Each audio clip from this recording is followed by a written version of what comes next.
Irmãos, hoje nós chegamos no segundo episódio da série de mensagens chamada O Deus de, e aqui a gente já tem o personagem que a gente vai trabalhar hoje, que é o Davi. Essa série de mensagens a gente iniciou na semana passada, e a nossa ideia, o nosso desejo é apresentar ao longo do mês mais essa faceta do Senhor, que é esse Deus que cuida de cada um de nós de maneira pessoal. Eu disse aqui na semana passada e quero repetir: Deus não trabalha com bandos, Deus não cuida da gente através de um número de série que a gente tem, e Ele vai cuidar de todas aquelas pessoas ao mesmo tempo, não.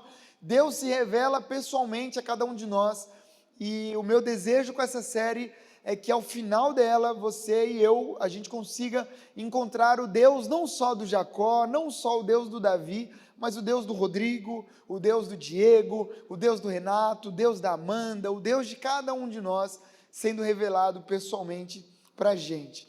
Eu quero começar hoje esse sermão trazendo uma perspectiva um pouco diferente. Antes da gente entrar na história do Davi e nas lições que essa história carrega, essa semana eu estava conversando com o pastor Ferreira, que é o pastor lá da São Bernardo, e ele me lembrou de um personagem, de um filme, não é tão antigo assim, mas já é mais antigo, né? Que era um super-herói. Eu falei, né, essa foto foi eu que escolhi, ela não mostrou muito bem o super-herói que eu queria, mas alguém consegue reconhecer de que filme que é esse cara? Consegue, né? O pessoal aí é o Hancock, ó, tá vendo? Ou vocês ouviram pregação do culto das 9, ou deu para perceber mesmo.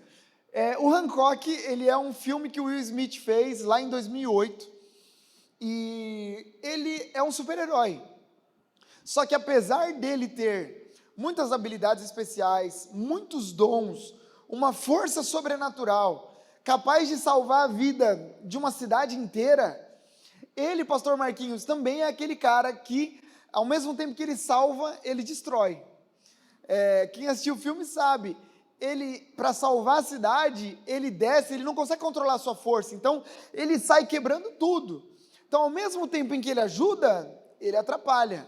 Na página 1, ele é aquele cara que está salvando, mas na página 2 é aquele cara que está causando destruição na cidade.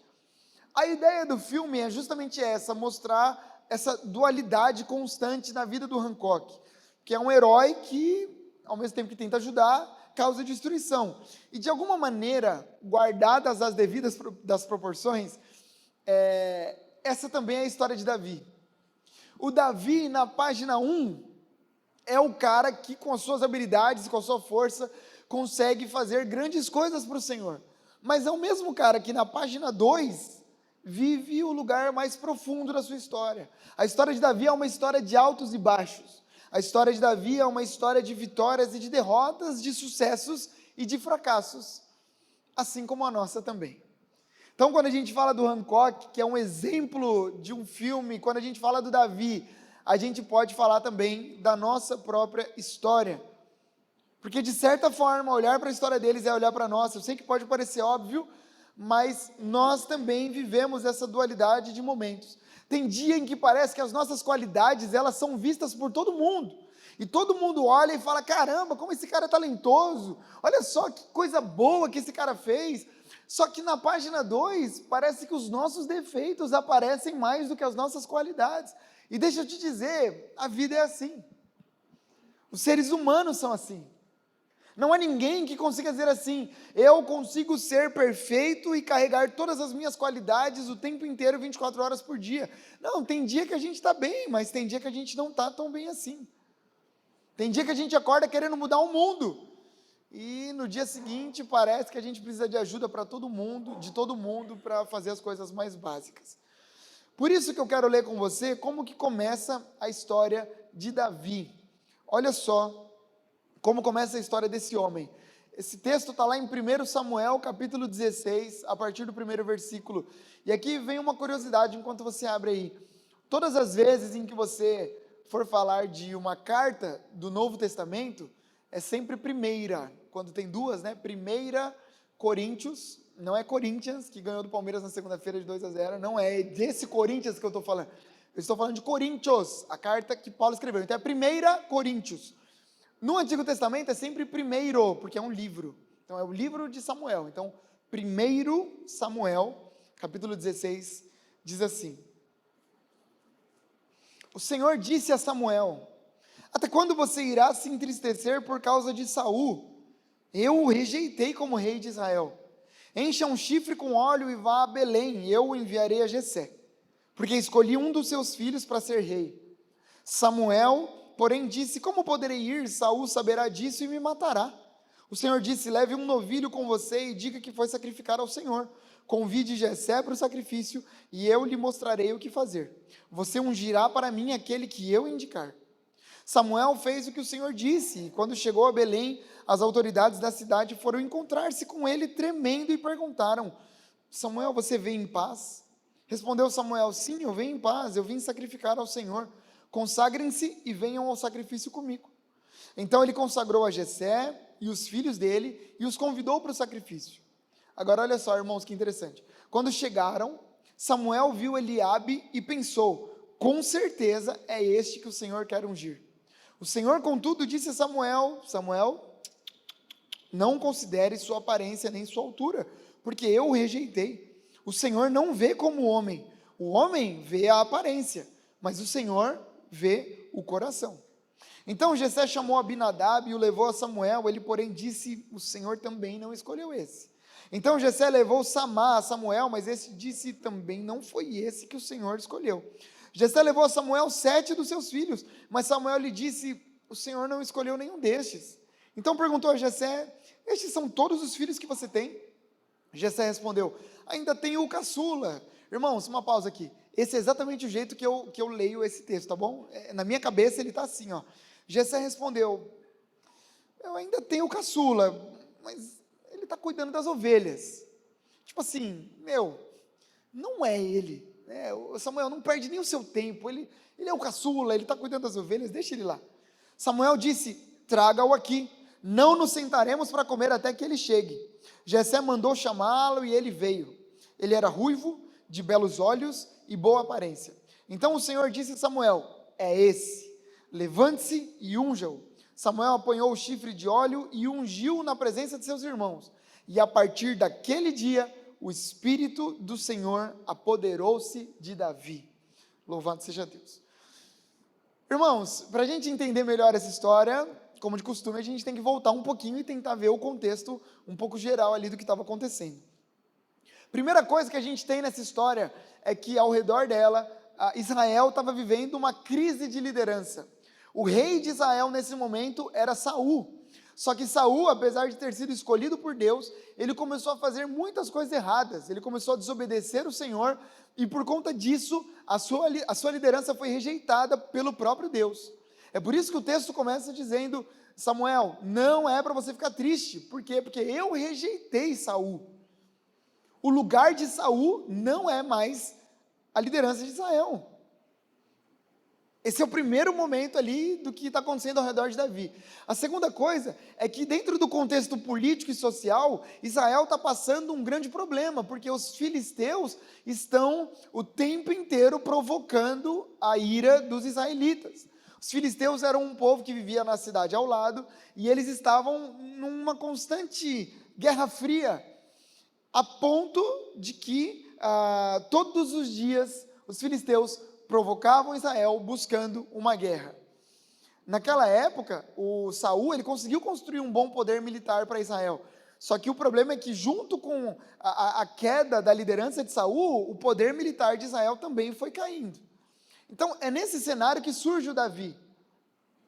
A instrução de Deus para o profeta Samuel foi que ele fosse até a casa de um homem chamado Jessé, porque lá estaria o novo rei de Israel. O resumo da história a gente acabou de ler. O Samuel chega na casa de Jessé, passa na frente dele o primeiro filho, que era o Eliabe, provavelmente um cara grande, tipo eu, forte, tipo eu, e ele passa, um cara experimentado na guerra, e ele passa por Samuel, e Samuel fala: cara, de verdade, se tem alguém preparado para ser o novo rei de Israel, é esse cara, não tem outro.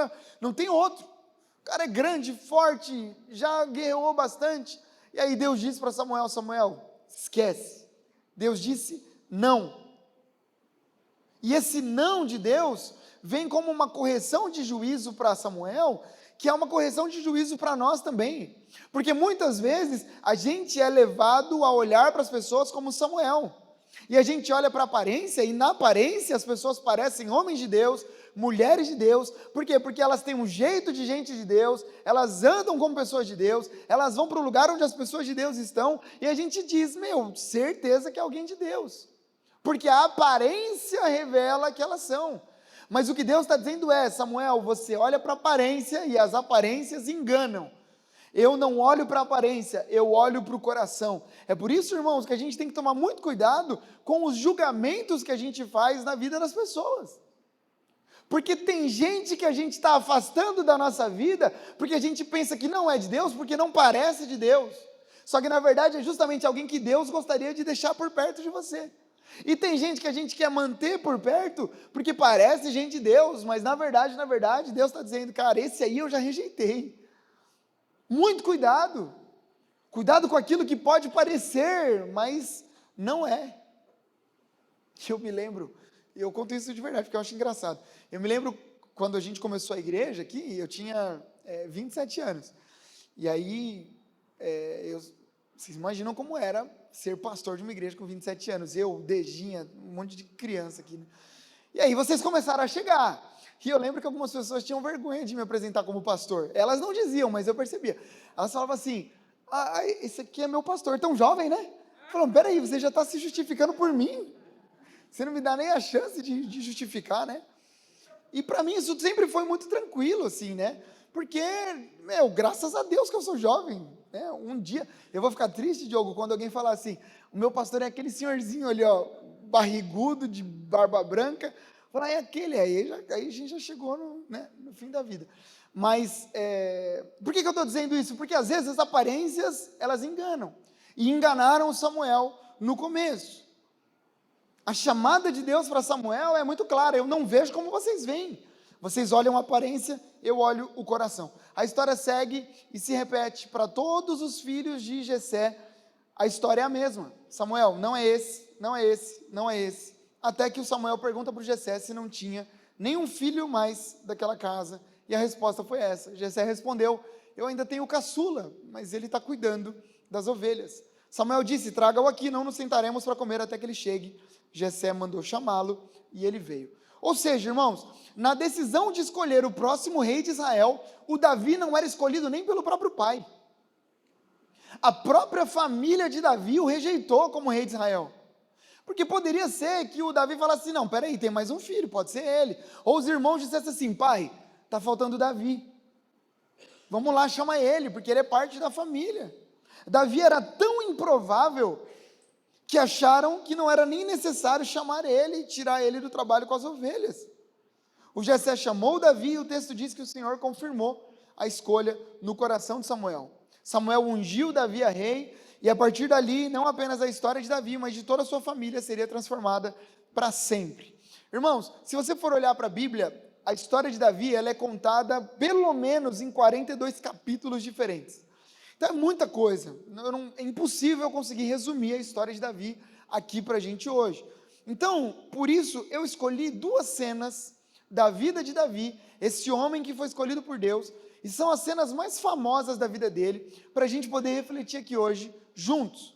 A primeira cena é sobre a vitória mais famosa que Davi teve. A segunda cena é sobre a derrota mais famosa que Davi teve. Vamos começar então com a primeira cena, que é a vitória mais famosa de Davi sobre o gigante Golias. A história vai contar que havia um homem chamado Golias, ele era muito grande, e aí a gente tem um problema na altura de Golias, porque em alguns escritos mais antigos, dizem que o Golias ele tinha 2,10 metros, o que já é um problema. Você pensar num cara de 2,10 metros, ele é grande. Outros escritos dizem que Golias tinha 2,90 metros, aí é um baita de um problema, né? Então, para deixar a nossa história mais emocionante ainda, vamos colocar que ele tinha 2,90, beleza? Então, 2,90 metros, porque se for 2,10 já é um problema também. Então, o Golias era um guerreiro gigante, que desafiava todos os dias o exército de Israel. Ele era do povo filisteu e todos os dias ele ficava na porta da cidade desafiando o povo de Israel, provocando o povo de Israel, chamando o povo de Israel para a briga. E aí, ele até dizia o seguinte, falava assim, ao invés do nosso povo guerrear uns contra os outros, vamos guerrear eu contra um, porque era comum naquela época, para não movimentar todo mundo, sabe aquelas brigas de escola? Bota o seu melhor e eu boto o meu melhor e a gente vê, quem sobreviver ganhou. E aí o Golias ficava lá, ele falava, pode vir qualquer um de vocês. O problema é que ele ficou fazendo isso 40 dias. 40 dias de provocação. E o pior problema é que durante 40 dias, nenhum soldado de Israel teve coragem de encarar o Golias. E aí surge o nosso amigo Davi. Um dia ele foi enviado para o acampamento dos seus irmãos para levar o suprimento, e quando ele ouviu o Golias gritando e desafiando, e ele viu que os soldados de Israel estavam todos morrendo de medo, ele percebeu que era tudo um bando de covarde, ele falou assim, eu vou resolver essa parada, eu vou dar um jeito. Alguém pode dizer, Davi, mas você viu o tamanho do cara? Eu vi. E aí o Davi foi falar com Saul, olha só, Davi disse a Saul, ninguém deve ficar com o coração abatido por causa desse filisteu. Irmão, você quer xingar alguém? Xinga de filisteu. Quando você sentir vontade de xingar alguém, porque o jeito que o Davi fala aqui é legal, no futebol, aproveita lá, quando o cara der uma cortada em você, Marcelo, seu filisteu, ninguém deve ficar com o coração abatido por causa desse filisteu, teu servo irá e lutará com ele. Respondeu Saul, Davi, você não tem condições de lutar contra esse filisteu, você é apenas um rapaz, ele é um guerreiro desde a mocidade. Davi, entretanto, disse a Saul, teu servo toma conta das ovelhas do seu pai. Quando aparece um leão ou um urso e leva uma ovelha do teu rebanho, eu vou atrás dele, atinjo-o com golpes até matá-lo. Teu servo é capaz de matar tanto um leão quanto um urso. Esse filisteu incircunciso, mais um xingamento, incircunciso será como um deles, pois desafiou os exércitos do Deus vivo. O Senhor que me livrou das garras do leão e das garras do urso, me livrará das mãos desse filisteu. Diante disso, Saul disse a Davi, vá, e que o Senhor esteja com você. Em outras palavras, irmãos, o Davi, ele assume a responsabilidade por acabar com a vergonha que o seu povo estava passando. Ele diz assim, se ninguém vai, eu vou. Se ninguém tem coragem para fazer o que tem que ser feito, eu vou fazer. Apesar de ser menos experiente em batalha, apesar de ser menos experiente na luta, apesar de ser menor, apesar de ser mais fraco, Davi não se acovardou e decidiu enfrentar aquele gigante, e o fim da história a gente conhece, e diz assim, Davi pegou o seu cajado, escolheu no riacho 5 pedras lisas, colocou-as na bolsa, e com a tiradeira na mão, aproximou-se do filisteu. Enquanto isso, o filisteu olhou para Davi com desprezo, viu que era só um rapaz, ruivo, de boa aparência, e fez pouco caso dele, e disse, vem aqui, e darei sua carne às aves do céu e aos animais do campo. Meus irmãos, se alguém fala isso para mim, o cara não precisa nem ser grande. Se o cara fala que vai dar minha carne para os animais do campo e para as aves do céu, eu falo, não, sem problema, está aqui, tranquilo, fique em paz, não foi bem isso que eu quis dizer. Mas o Davi não era como eu. O Davi disse ao filisteu, você vem contra mim com espada, você vem com lança, você vem com dardo, mas eu vou contra você em nome do Senhor dos exércitos, o Deus dos exércitos de Israel, a quem você desafiou. Hoje mesmo o Senhor o entregará nas minhas mãos, e eu o matarei e cortarei a sua cabeça, e toda a terra saberá que há Deus em Israel. Todos que estão aqui saberão que não é por espada ou por lança que o Senhor concede vitória. Por quê? Porque a batalha é do Senhor, e Ele entregará todos vocês em nossas mãos. Quando o filisteu começou a vir na direção de Davi, este correu depressa na direção da linha de batalha para enfrentá-lo. Retirando uma pedra do seu alforje, ele arremessou com a tiradeira e atingiu o filisteu na testa, de tal modo que ela ficou encravada e ele caiu com o rosto no chão. Assim Davi venceu o filisteu com uma tiradeira e uma pedra, sem espada na mão. Ele derrubou o filisteu e o matou. E foi assim que o pequeno Davi derrubou o gigante Golias com um único golpe. E aqui está a primeira lição que a gente aprende. O Deus de Davi é o Deus da coragem. Diga isso para a pessoa que está do seu lado, o Deus de Davi é o Deus da coragem. Irmãos, Davi é um exemplo vivo do que a coragem pode fazer na vida de alguém. Um jovem pastor, sem experiência militar, sem a experiência dos soldados israelitas, mas completamente confiante no Senhor. Agora, é interessante que Ângelo, não foi um ato insensato de Davi. Não é que Davi falou assim, eu não tenho a menor chance, mas deixa eu ir lá e ver o que vai dar, não.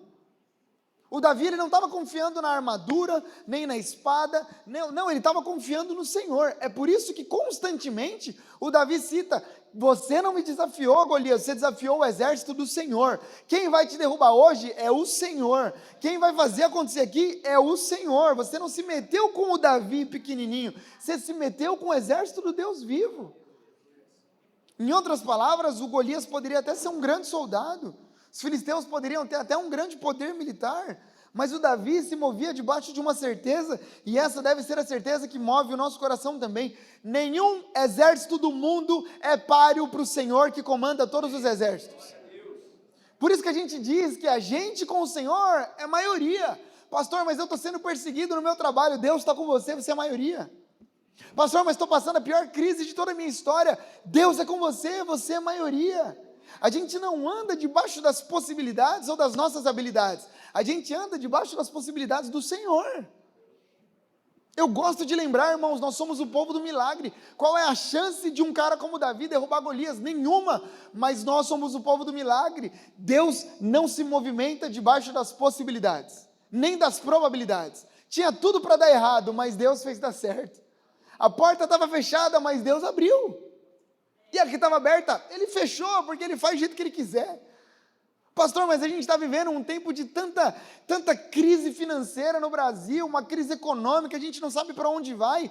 Nós não nos movimentamos por aquilo que Lula diz, Bolsonaro diz, quem raio que o parta esteja lá. Nós nos movimentamos debaixo da mão poderosa do Senhor. Todos os reis da terra, presidentes, governadores, precisam se prostrar diante da palavra final, que é do Senhor. Desculpa o raio que eu parto aqui, que escapou, não sei nem. Sabe, irmãos, todos nós temos centenas de gigantes para lutar contra. E aqui está a grande sacada, porque coragem, guarde isso aqui, coragem não é ausência de medo. Não é que a gente tem coragem e a gente vai lá e não sente medo nenhum. Não, coragem é controle sobre o medo. Não é que Davi não sentiu medo nenhum. É que Davi controlou o medo dele. Eu duvido muito que um cara como Davi chegou diante de Golias e não sentiu um frio na espinha. Pô, um cara de 2,90 m não é qualquer coisa. Se todos os soldados tinham medo, por que Davi não teria? Eu imagino, a Bíblia não diz, mas eu imagino que Davi tinha medo. Mas ele manteve o seu medo sob controle. Sabe por quê? Porque corajoso não é aquele que não sente medo, mas é aquele que mantém o medo que sente sob controle. Você está enfrentando gigantes, está vivendo uma transição de carreira, uma transição ministerial, uma transição de igreja, sei lá. Pastor, eu estou com medo, não tem problema, mantenha seu medo sob controle, porque o Deus que está com você pode todas as coisas. Significa que em Deus nós temos capacidade de enfrentar esses gigantes, ainda que o medo esteja presente. Por quê? Porque o Deus de Davi é o Deus que nos capacita. É o Deus que está com a gente, é o Deus que nos fortalece. É por isso que o Davi o tempo inteiro está indo debaixo do nome do Senhor. Você já viu aquelas brigas de escola quando a gente é pequeno? E aí tem o irmão mais velho que estuda na mesma escola que o irmão mais novo. Aí o irmão mais novo arruma uma confusão, mas ele arruma confusão com base no nome do irmão mais velho, porque ele sabe que na hora que o pau fechar, o irmão mais velho vai estar lá para proteger. Irmãos, é um exemplo muito ruim, mas basicamente é isso que acontece com a gente. A gente pode enfrentar os nossos gigantes porque a gente sabe quem está por trás da gente. A gente pode viver as transições da vida porque a gente sabe para quem correr no final das contas. A gente sabe que o Senhor está com a gente. E aí Deus te trouxe aqui para te lembrar isso. O Senhor está com você. O Golias está na sua frente, mas o Senhor está com você. Você não luta nas suas habilidades, você luta na habilidade do Senhor. Interessante que o texto diz que ofereceram outra armadura para o Davi. Em um momento da história, o Saul disse assim, beleza, Davi, você vai? Mas cara, pega a minha armadura, pega a minha espada. Eu tenho algumas coisas aqui de guerra que são melhores do que as suas. Não vai desse jeito. Só que o problema é que a armadura de Saul não serve para Davi. Eu vou repetir, a armadura de Saul não serve para Davi. Significa que Deus vai usar você do seu jeito, com as suas habilidades, com a sua casca. Aquilo que foi gerado ao longo da vida é o que Deus vai usar para você enfrentar os seus gigantes agora. Deus não joga dados, alguém um dia disse. Deus não faz as contas erradas. Então aquilo que a gente passou no passado era para nos preparar para aquilo que a gente está enfrentando hoje e para aquilo que a gente vai enfrentar amanhã. Então a casca que a gente gerou é para enfrentar os gigantes de hoje, não com a roupa dos outros, mas com a nossa própria roupa. Talvez você se perguntou, pastor, por que eu passei por tanta coisa na minha vida? Ontem a gente teve o culto dos homens lá na Dai Campestre. Nosso desejo, irmãos, é para 2025 termos o culto dos homens aqui também, em nome de Jesus, o das mulheres, enfim, a gente está sonhando com muitas coisas e planejando. Mas ontem nós tivemos o último culto de homens lá no Campestre, muitos irmãos estiveram lá, e aí a gente ouviu o testemunho do pastor Ferreira e do Dinho, que era membro aqui de Santos e mudou para Santa Catarina. E olha que loucura, o pastor Ferreira contou que quando ele tinha 4 anos, ele viu, a mãe dele descobriu uma traição do pai, e ela simplesmente pegou álcool, jogou no seu próprio corpo, acendeu e tacou fogo na frente dele. Se matou, morreu, se suicidou. Na frente de um filho de 4 anos.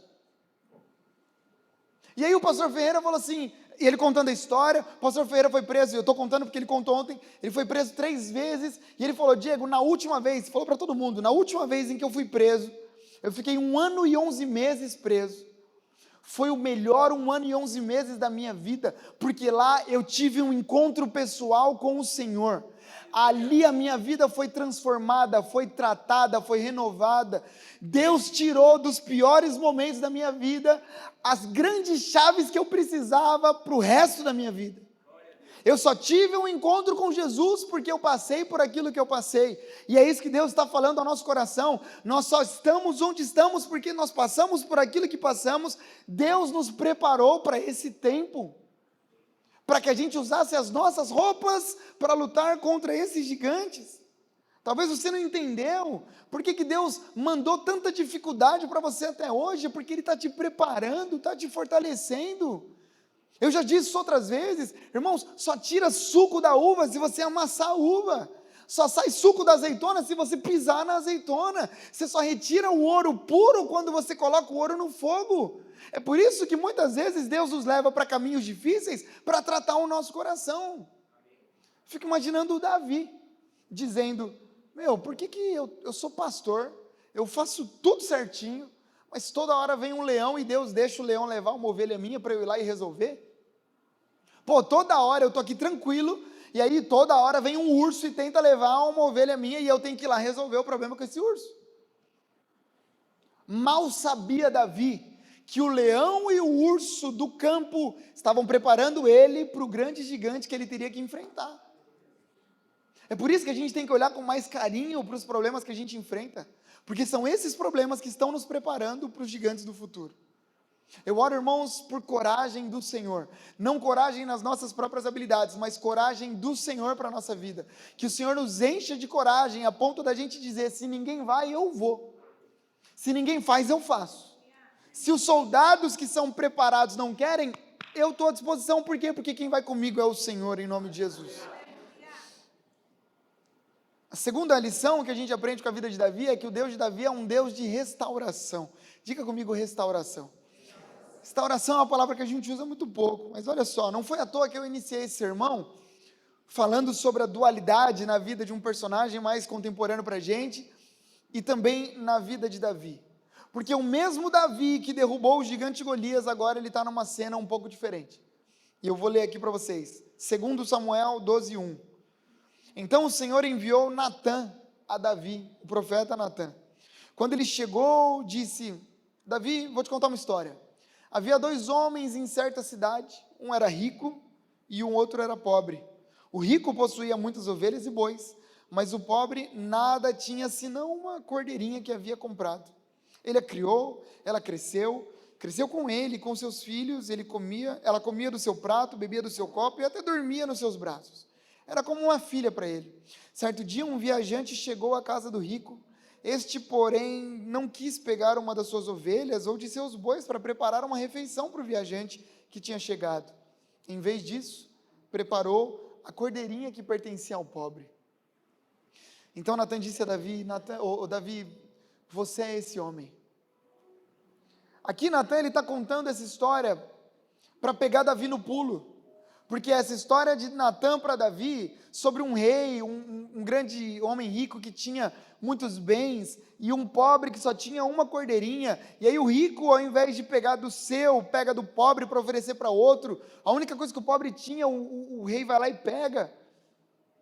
O Natan está apontando para algo que tinha acabado de acontecer. A história conta que o Davi, em algum momento, estava na sacada do seu palácio, enquanto todos os homens estavam na guerra, e de repente o Davi viu uma moça muito bonita tomando banho. Ele automaticamente usou da sua autoridade como rei e disse assim: tragam ela para mim. Qual é o nome dela? Batseba. Traz ela para mim. O Davi recebeu aquela mulher, se deitou com ela, engravidou ela, e enquanto seu marido estava na guerra. Quando o marido voltou, para não ser descoberto e para não causar tumulto no reino, o Davi falou assim: olha, na próxima guerra que tiver, bota o Urias, que é o marido da Batseba, bota na frente de todo mundo lá no exército. Quando a confusão começar, o Urias vai ser morto e fica por isso mesmo. Aí o Natan chega e conta essa história para Davi. Davi, você acha certo que um homem muito rico, que poderia ter tudo, escolha a única coisa que um homem pobre tem? O Davi diz: óbvio que não, esse cara tem que morrer, alguém tem que resolver. E aí o Natan diz: Davi, esse cara é você, esse homem é você. É interessante que o Davi, no momento em que ele comete o pecado, ele deveria estar na guerra, porque era o comum que os reis estivessem na guerra, liderando os seus times. Mas foi justamente um momento de conforto, de ociosidade de Davi, que fez com que ele tomasse uma decisão e fosse vencido pela tentação. E aí ele cai em pecado, toma uma mulher que não era dele, e por causa disso ele tem que cair em outro pecado, que é mandar matar Urias, e um pecado vai chamando o outro. Por isso que o Davi é esse exemplo de alguém que pode conquistar grandes vitórias externas, mas ainda assim lutar e perder batalhas internas. O Davi é esse exemplo de alguém que derruba um gigante na página 1, mas que na página 2 não consegue dominar a si mesmo. O Davi é o exemplo de alguém que derruba um gigante na pedrada, mas na hora de resolver as suas próprias debilidades, ele é incapaz. Irmão, será que isso fala sobre nós? Gente que um dia está matando o gigante, no outro dia perde para si mesmo. Tem gente que está vencendo na carreira, tem gente que está vencendo na vida pública, vencendo no ministério, só que está perdendo para a sua própria personalidade e não está percebendo. Tem gente que é uma bênção na vida dos outros, mas quando deita a cabeça no travesseiro, sabe que está trilhando um caminho de morte. Esses dias atrás, infelizmente, eu vou falar isso, infelizmente, eu recebi uma notícia no meu celular de uma igreja aqui da cidade, onde não é pastor coisa nenhuma, é um safado sem vergonha, que enganava as pessoas dizendo que era pastor, e foi preso por estupro. Adianta ser uma bênção, entre aspas, para a vida de outros, e na calada da noite ser um maldito? Adianta enganar as pessoas e viver uma vida assim? Mas para mim a grande chave desse texto, a grande sacada aqui, não está no fato de Davi ser capaz de vencer num dia e perder no outro. A grande sacada desse texto para mim está no poder de Deus para restaurar a história de Davi. Porque o Deus de Davi é um Deus de restauração. O Deus de Davi é o Deus que manda o profeta Natan, mas manda para tratar, não manda para punir. Porque se sou eu, irmãos, eu mando para matar. Mas Deus não é como a gente. Deus é um homem, Deus é Deus de restauração. Deus é Deus de transformação. Porque alguém poderia olhar para essa cena e dizer assim: agora é hora de Deus pesar a mão, né? Porque Davi foi bonzinho até aqui, mas errou, tem que pagar. Sabe, irmãos, eu vim aqui para te contar algo. Deus não é o tipo de pai que as pessoas querem que a gente pense que Ele é. Um pai que quer acabar com o filho quando o filho pisa na bola. O prazer de Deus não está na punição, o prazer de Deus está na restauração, em restaurar aquele que caiu. Enquanto o nosso interesse muitas vezes é pela punição, o interesse de Deus está na restauração. Eu sinto que às vezes a gente tem que mudar nossa mentalidade, porque na tendência de sermos justos, a gente acaba se tornando justiceiro, porque a gente quer justiça para os outros e misericórdia para nós. A gente quer que o outro experimente a poderosa mão do Senhor. E aí a gente cria um Deus que não existe, porque o chamado de Deus é um chamado para restauração.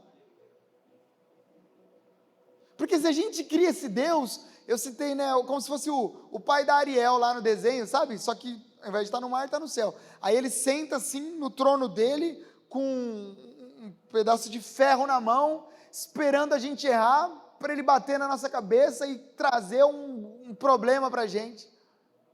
Ou o cara vem pelo amor, ou ele vem pela dor. Que tipo de Deus é esse? Que só tem dois caminhos. O trabalho de Deus é um trabalho para restaurar aquele que está perdido. Tem gente fugindo de Deus, porque o único conhecimento que tem é de um Deus carrasco, é de um Deus cruel. Mas a figura que a gente encontra aqui é um Deus pronto para restaurar aquele que caiu. Sabe, irmãos, hoje eu estou pregando sobre o Deus que dá segundas chances. Pastor, mas você está menosprezando o pecado de Davi? Não estou menosprezando nem o dele, nem o de ninguém.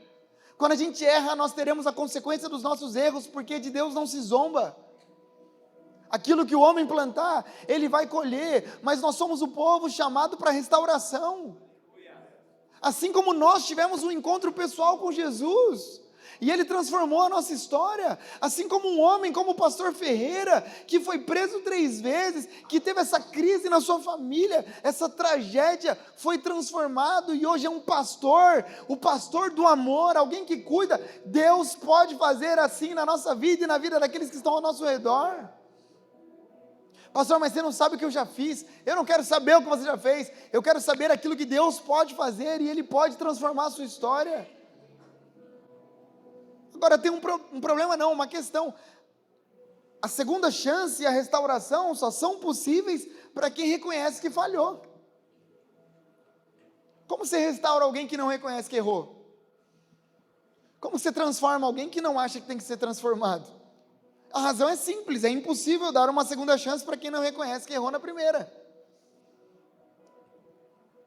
O que diferencia o Davi de outros personagens é justamente a capacidade que ele tem de reconhecer os seus erros. Porque a Bíblia vem dizer que Davi foi um homem segundo o coração de Deus, porque mesmo em cima de tantos erros, ele reconhecia as suas falhas. Quando Natan chegou para falar com ele, o Davi podia ter dito: ei, tira esse cara daqui. Ele pensa que está falando com quem? Eu sou o rei, mata ele também, manda embora, para ele não ter que falar com mais ninguém. Mas não é essa postura que a gente enxerga em Davi. Arrependimento era uma palavra comum no dicionário de Davi e deveria ser no nosso também. É dia da gente parar de enganar, entre aspas, Deus, de achar que a gente consegue ludibriar o Senhor. Não, é dia da gente rasgar o coração e dizer: Senhor, isso aqui é quem eu sou. Eu tenho esse pecado e eu preciso mudar. Eu errei, eu falhei. Porque essa para Davi era a grande oportunidade de transformação que ele teria. A grande oportunidade, a grande estação que Davi teria para ser transformado. Ou a gente passa a reconhecer as nossas falhas diante do Senhor, ou a gente não vai dar para Ele espaço para restaurar a nossa vida. Irmãos, é dia da gente sair do fantástico mundo do Bob, sabe? Todos nós estamos lutando, e foi essa palavra de ontem no culto de homens, todos nós estamos lutando com algum tipo de pecado, de defeito. Todos nós estamos tentando ser homens e mulheres melhores. Agora é hora da gente colocar isso diante do Senhor. Assim como Davi foi honesto, esse deve ser o nosso caminho. Ei, você que carrega há muitos anos um pecado de estimação, hoje é dia de você colocar isso diante do Senhor. Você que luta contra a sua personalidade, é dia de você colocar isso diante do Senhor. Ah, pastor, mas é que eu sou muito difícil mesmo. Coloque diante do Senhor. Ele pode transformar. Você quer ver uma transformação maior do que a de Paulo? A Bíblia diz que Paulo era um touro indomável. E aí esse touro indomável de repente está caído no caminho de Damasco, clamando o nome do Senhor. Ele pode transformar nossa história. Tem gente que vive uma vida inconstante. Você passa 6 meses na igreja, 6 meses fora, 1 ano na igreja, 3 anos fora, e aí você vai e volta, sendo que você sabe que o seu lugar é aqui, na casa do Senhor. Corra para o Senhor, para uma vida de estabilidade, em nome de Jesus. Porque a gente serve a um Deus que não olha para a gente e nos define pelos nossos erros, muito pelo contrário. Nós servimos a um Deus que está sempre disposto a restaurar aquilo que se perdeu. Sabe, irmãos, eu vim te dizer hoje que nenhum pecado é tão grande que Deus não possa perdoar, nenhum erro é tão irreparável que Ele não possa transformar. Deus está dizendo para nós: ei, Davi, eu não te defino pelo seu erro, foi feio, foi horrível, Davi, você não devia ter feito isso, mas toma aqui o caminho de restauração para a sua história, porque há recomeço disponível para a nossa vida. Ei, que tipo de restauração a gente está precisando? É restauração na sua carreira? Deus tem para você. É restauração familiar? Deus tem para você. Sabe, irmãos, eu acredito muito, que quando Deus nos encontra, é para que a gente consiga ter um futuro melhor do que aquilo que foi na nossa família. Se Deus te encontrou, é porque Ele tem um plano para o seu futuro. Simplesmente entregue o seu coração a Ele, em nome de Jesus. Que restauração você precisa? É restauração ministerial, Deus tem para você.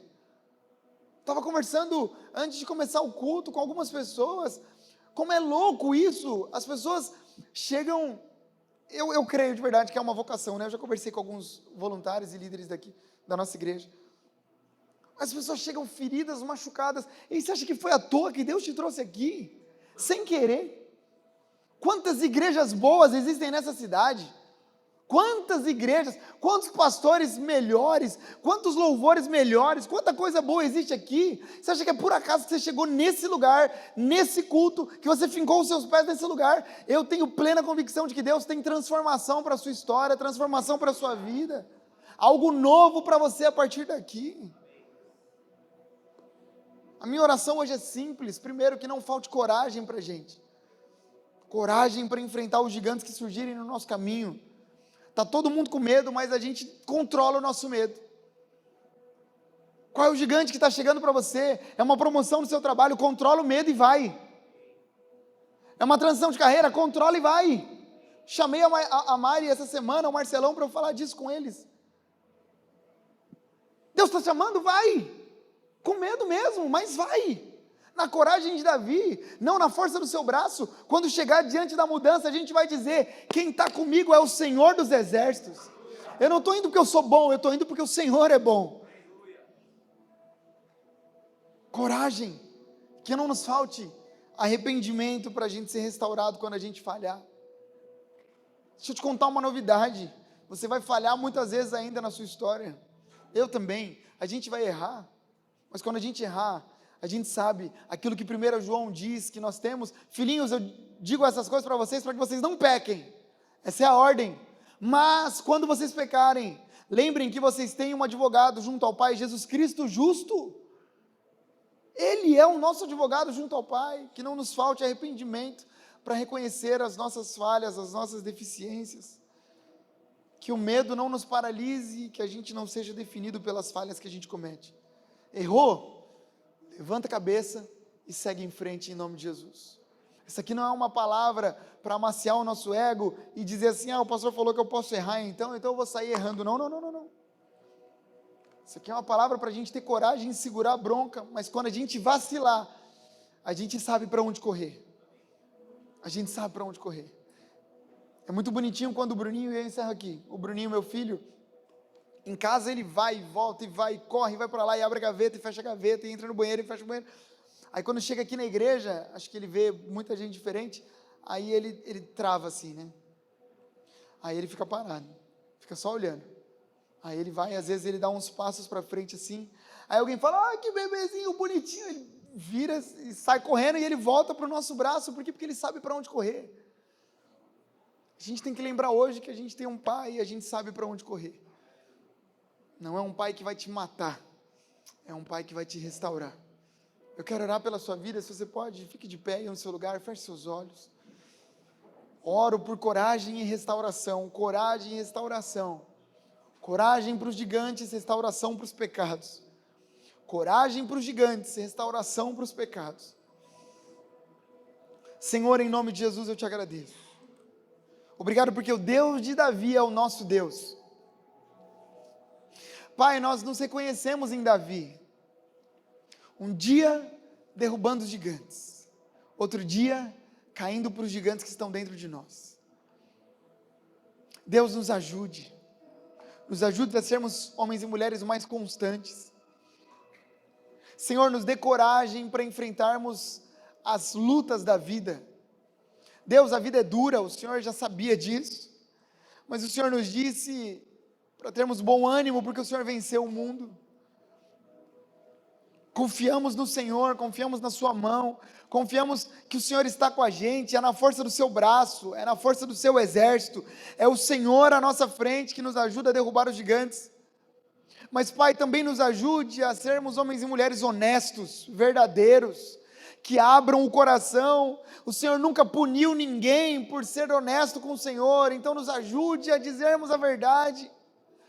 Nos ajude nesse caminho de restauração, de transformação, de graça. Deus, que não sejamos gente que administra pecados, mas que sejamos homens e mulheres do Senhor, que estão dispostos a lutar, gente que está disposta a mudar, em nome de Jesus, ó Deus. Olha para o íntimo do nosso coração, há pessoas lutando aqui há tantos anos, há pessoas caindo há tantos anos. Só Deus, eu te peço que a mesma graça que estava sobre Davi esteja sobre nós também. Restaura a nossa vida, restaura a nossa sorte, restaura a nossa história. Nós oramos, ó Pai, e te pedimos, faça isso em nome de Jesus. Amém e amém.